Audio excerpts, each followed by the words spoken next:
pas cherché à éliminer tous vos adversaires pour gagner avec 86%, pour Je vais poser la question de façon un peu Je vais plus... vous dire ce qui se passe au Bénin et si vous n'avez pas une certaine connaissance de la situation, vous pouvez faire une mauvaise lecture.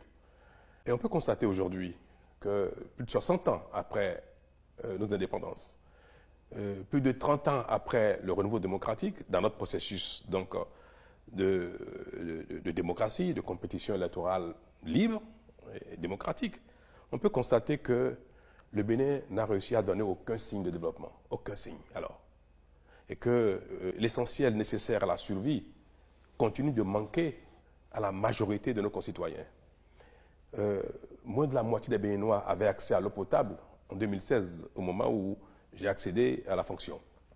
L'électricité, n'en parlons pas. Les routes et les pistes, n'en parlons pas. Le peu qui a été réalisé en 60 ans, mal réalisé, mal entretenu. Les infrastructures marchandes, sportives, culturelles et consorts, rien du tout. L'école, c'est une catastrophe. La santé, pareil. Il n'y a pas un seul domaine, un seul secteur dans lequel le Bénin a pu donner le moindre signe d'un pays qui progresse, qui se prend en charge et qui essaie de répondre aux besoins de ses concitoyens.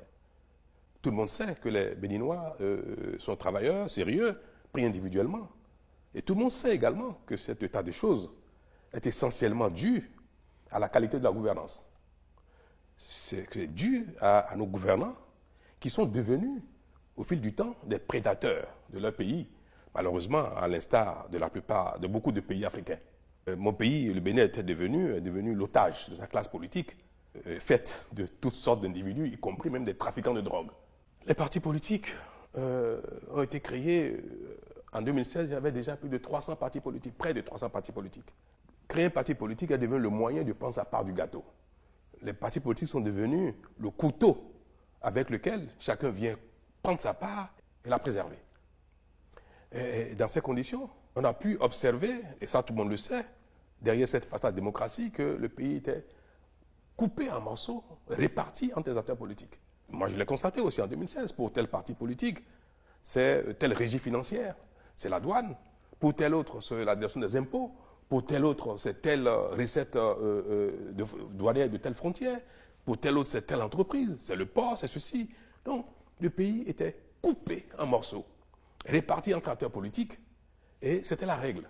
Un président élu qui prend fonction a l'obligation de préserver le système, afin que chacun ait sa part. À la limite, il peut faire de petits réajustements, redistribuer certaines cartes aux uns et aux autres, pour avoir la paix politique.